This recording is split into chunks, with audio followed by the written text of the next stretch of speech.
Good morning and welcome to the Rotary Club of Harrisonburg. My name is Braden Hoover, president for this Rotary year. Let's start out the club meeting with how we always do with the recitation of the four-way test. Please join me in the things we think, say, or do. First, is it the truth? Second, is it fair to all concerned? Third, will it build goodwill and better friendships? Fourth, will it be beneficial to all concerned? Don Meyerhofer has today's song singing God Bless America. Bless America, land that I love. Stand beside her and guide her through the night with the light from above. From the mountains to the prairies, to the oceans white with foam. God bless America, my home, sweet home. God bless America, my home, sweet home. Gotta love an up-tempo song. Thank you, Don. Let's turn to the Pledge of Allegiance. I pledge allegiance to the flag of the United States of America and to the republic for which it stands, one nation, under God, indivisible, with liberty and justice for all. Today's invocation is by Jonas Borntrager.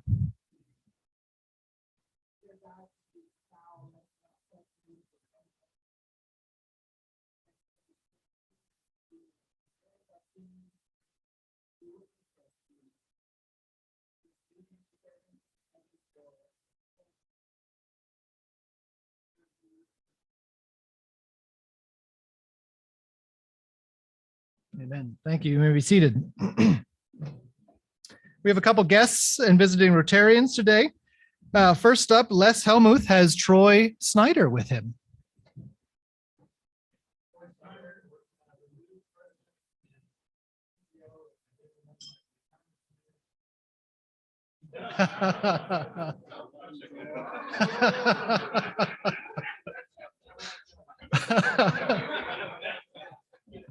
Welcome, Troy.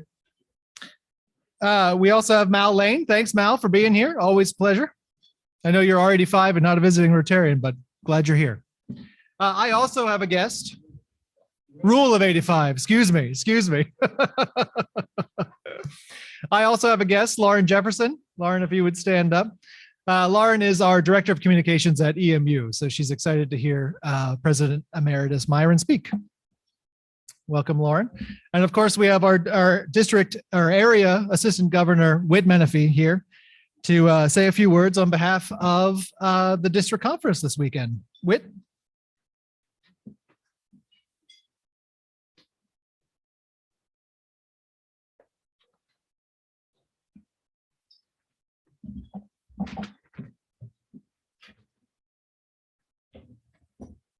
I thought I would update you a little bit on our district conference from this past weekend in Roanoke. Had a good time. Where'd Andy go? Oh, Andy's over there. Andy was there. Had a good time, had a good crowd. On Friday night, of interest to you all, we had a lip sync competition. And each area governor had to lip sync or have a team lip sync. And our Area 3 lip sync team was made up of Brad Cohen, Thomas Ray, Jeremy Spillman, and Tyler Conley. And Brad was Freddie Mercury. And the song that they did was a medley of Queen hits. And they knocked it out of the place, let me tell you. So if you see one of them, say something to them. We had 3 judges that judged each team. You got 1 to 10 points.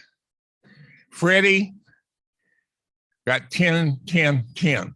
They got a perfect score of 30. So they won the competition for the evening. Now, what they were also doing was trying to raise money for Polio Plus. And we got the money up to $47,000.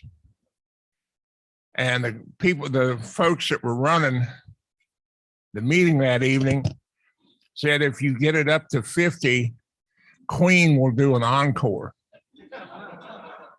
Somebody raised their hand and they made 50.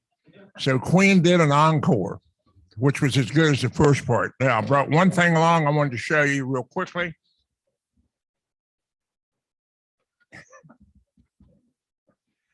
First prize for the lip sync contest was this. And you can pass it around. Anyway, we thought that was funny. A couple other things real quickly.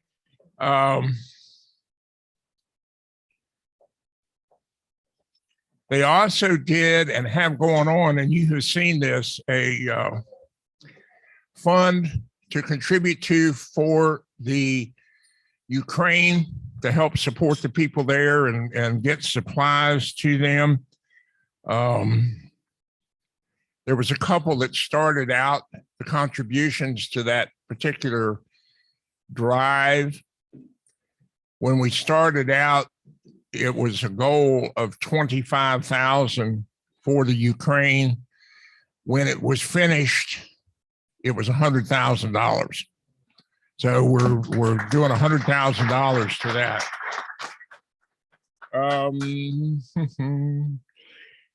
Fight against hunger. Have you all contributed to the hunger? I thought you had. Just a real quick update on that. Our goal this year was, you remember what our goal was? Our goal was 1 million meals to feed the hungry. Right now, I have to report to you that we're at 2.73 million. We have 3 months to go. If we can get the support for the last 3 months, we are very likely going to hit 3 million meals. We are one of the top in the country right now. So keep it working. The other thing, if you want to look at it, I brought along the program. Also had the opportunity on Sunday morning to attend the memorial service. I don't know if you all have been to the memorial service that we do at district convention. But of course, we honored two of Harrisonburg's members who passed away this past year, Myron Augsburger and Diane Weaver. So they were honored with a candle lit for each one of them on Sunday morning at a very nice ceremony. So anyway, just a quick update, because I'm amazed at how much money we were able to raise from the attendees, particularly on that $100,000 for the Ukraine. It was a great weekend. I told Andy, I will tell you, some of you probably won't like it. I don't care. The Hotel Roanoke did a heck of a job. They had the service was excellent and the meals were excellent. So I hope we go back there.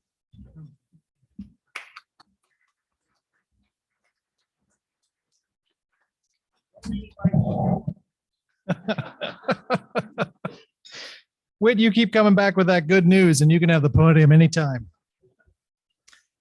A couple other announcements to make. In case you hadn't heard, some of you who haven't been here for a while, the board has decided to go mask optional. So if you feel comfortable wearing masks, that's great. Otherwise, you don't have to.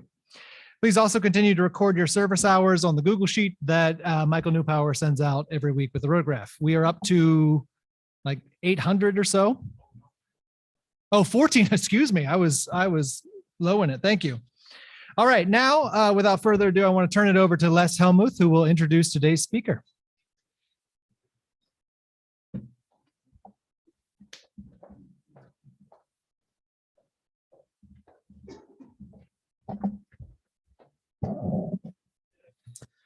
Yeah, it's not funny. Myron S. Augsburger was president of Eastern Mennonite College when I started college in 1974. That was 48 years ago. When I started my fundraising career in 1978, he was still the president at Eastern Mennonite College, and I was the alumni and church relations director. I had the privilege of traveling with him to numerous church and alumni events, and I was always in awe of his ability to make 3 points on short notice with scripture and author references on the fly. I still can't do that. But this isn't about me. Let me introduce Myron. Myron was born in Delphus, Ohio in 1929. He got his bachelor's degree from Eastern Mennonite College in 1955, and I might just add that was the year that I was born. I forget, this is not about me. He got his Master of Divinity from Goshen Biblical Seminary in 1959, Master of Theology from Union Theological Seminary in 1961, a Doctor of Theology from Union in 1964, and 6 honorary doctorate degrees from numerous organizations. He was a pastor in Sarasota and was called by the president of Eastern Mennonite College to come to be campus pastor at Eastern Mennonite College in 1954, and he did that until 1958. He started Interchurch Incorporated as an evangelist in 1955 to 1965, when he was called to president of Eastern Mennonite College and was the president there until 1980. 1988 to 1994, he was the president of the Christian College Coalition. And in 1981, after retiring or leaving Eastern Mennonite College, he founded Washington Community Fellowship, a church on Capitol Hill, in 1981, and was pastor there from 1981 to 1994. He has at least one book that I know of, maybe several, but Pilgrim of Flame is a book about the story of the 16th century Anabaptist Mennonites. And he's served on numerous boards. He has one wife, Esther Niss Augsburger, and he has 3 children, Michael, who is now deceased, Marcia, and John. Marcia lives in California, and John lives here in Harrisonburg with his wife. So, Myron, come tell us about your experience in Rotary. When you arrived as president at Eastern Mennonite College, come tell us that story.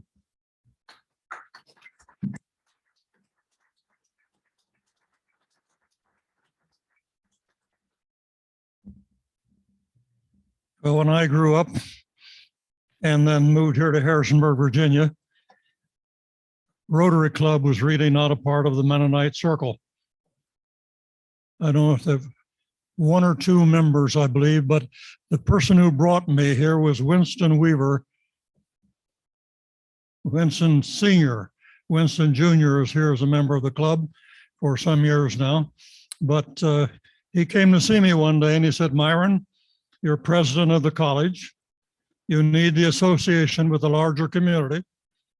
One way to do that is to let me introduce you to the Rotary Club and you become a member there. And so that's the way it happened. And there are only 1 or 2 people here who were members of the club at that time. But to the rest of us, you just come in the last while. But this club has had a long history of influence in the community. And that influence has been positive, good, an enriching kind of thing, and helping people across their traditional lines, especially Mennonite people. We drew lines, you know. How did that happen? Well, go back to our origin. We were called the Anabaptist, not anti, rebaptizers, because we emphasized believers' baptism. And in Europe, at the time when the Anabaptist movement began, people were baptized as infants into the church, state church, so they never had a time they weren't a part of the church. Here comes this group saying, but you've got to make a decision for yourself. To become a believer means that's a decision you make. And so they began to do evangelism, to get people to make commitments on their own and say, yes, I want to be a follower of Jesus. That's the way the movement began. One of those early leaders in Zurich, Switzerland, was a man by the name of Michael Sattler. Sattler was a priest in the Roman Church. And then he came to know a personal decision or commitment to Jesus Christ. Michael Sattler was arrested because he no longer bowed his knee in the same way that others did to a state authority. He was arrested, put in prison, and it wasn't long until he was led out and bound to a stake and burned to death. I read that story, got a hold of me, and I began doing research. So I wrote a book about Michael Sattler entitled Pilgrim of Flame, and it's still available, I think, here and there, at least in the library. And that little background introduced me to another circle of people in Europe. And so I have been, probably as a result of that book, the guest in many areas in Europe, and then even in Africa and clear down in Asia to the bottom of India. And that's been an amazing thing. We have had, Esther and I have traveled in so many parts of the world, I couldn't name them all to you, but we've been around the globe twice. Took our children once on that long journey. But the important thing is not the travel. The important thing was the people that we met and what it meant to share with those people and to answer their questions when it came to what it meant to be a person of faith. When you move in communities where there are more Hindu and Muslim than Christians, it puts you in a rather unique spot. And I well remember some of those occasions where I was probably the only Christian there. But the people around the tables in that meeting like this were all Hindu or Muslim. And yet we shared. And when it came to the discussion time, just the fact that I was open to let them ask any question they wanted meant that the questions opened up a whole new dialogue in that community. That wasn't traditional for many of those religious groups because there's a tendency to judge others from where you stand in those settings. That is probably, I don't want to say more hostile than we realize, but the kind of freedom that we have here and the openness to discuss in this country and the variety of views that we have, that's a rather different thing than in most parts of the world. Well, I could go on talking, but I won't do that. I just like to share with you these few comments to say that for me to know and to walk with Jesus Christ, the risen Lord, is the most important thing in life. And I'd rather be known as a person who's a follower of Jesus than anything else. Mennonite? Yeah, but what does that mean? Anabaptist? Yes. That means a little bit more. What does it mean to be a disciple? And that's where I stand. And that's where I reach out my hand to people of many different denominations. And together we are disciples of Jesus Christ. Thank you.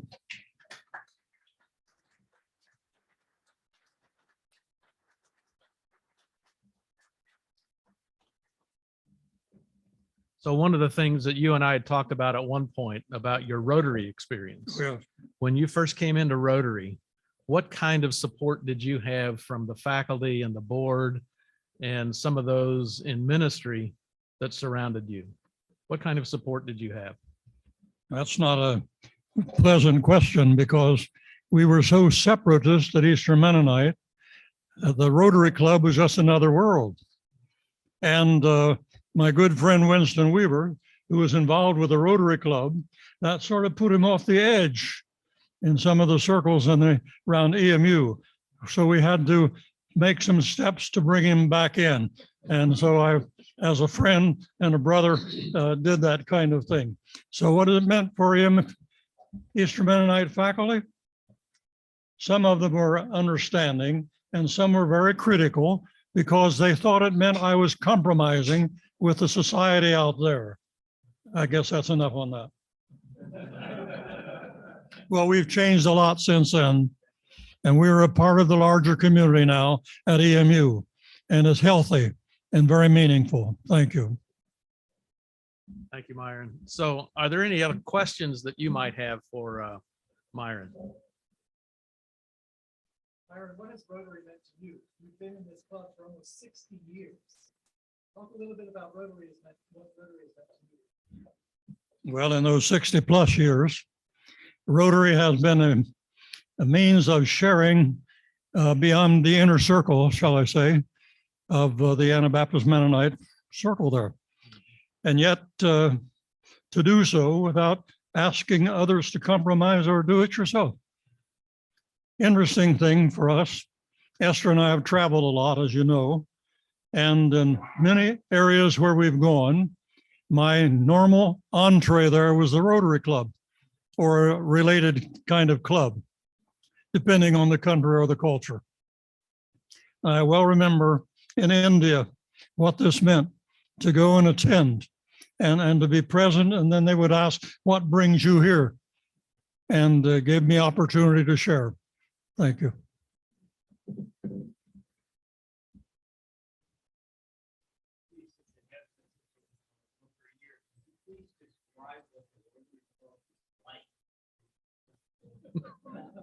What the Rotary Club was like? When you first joined? A little more exclusive, not as open and broad as what we have now. And with that tendency, there was also a little tendency to be judgmental of others. Yeah, maybe that's enough on that.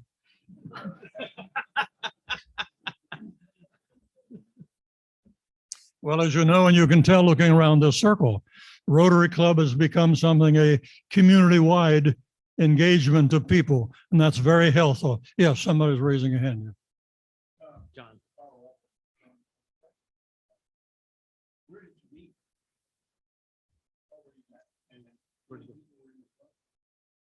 What's that? Where did the Rotary Club meet, and how many members were there? You know, I can't answer that. How many members? For a good while, we met on South Main Street in the building there. We met at JMU in the building across the street as we see it now. Trying to recall some of those places. Maybe some others here remember better than I do on that. Chester, do you have a memory that far back? Yeah. Actually, I was inducted at the Bell Mead. Right. Oh, yeah. And it was about 80 minutes. 3 of them came in 1 week. Mhm. Barry Hoover and myself. You know what he means by Bellmead? Bellmead Restaurant south of town. And that's where the club met for a good while. Oh, yeah.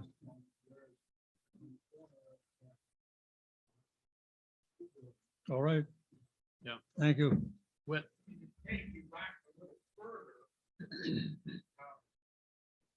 not so sure that they didn't meet at the Cavanaugh Hotel. Oh, yes. I think that's where all the civic clubs met. My dad was on him. I can remember going to the Cavanaugh Hotel for him, with him. Qantas? One. Thank you. Thank you.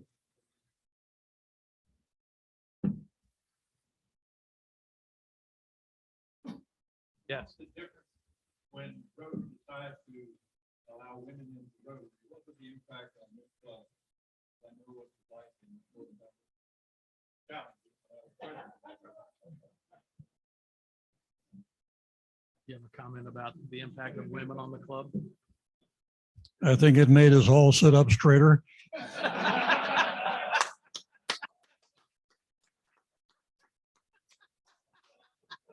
There was something very interesting about welcoming women, and I think we did that without a real amount of problem.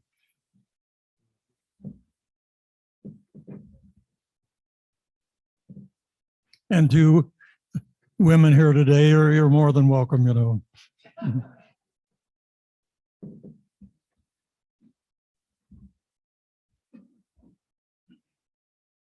Other questions?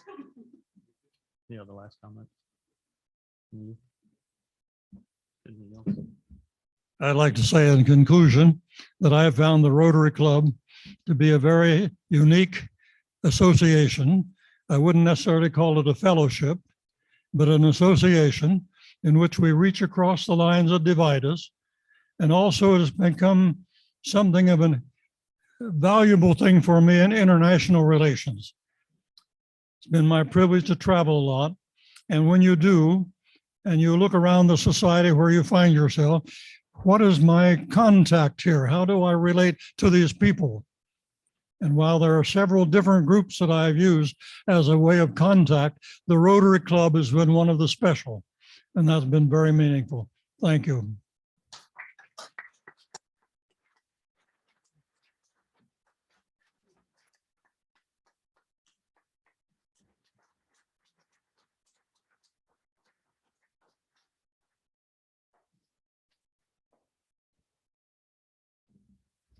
At 94, as sharp as ever. 93, excuse me. Well, thank you, Myron, very much for sharing your story with us. Thank you all for being here. We are adjourned.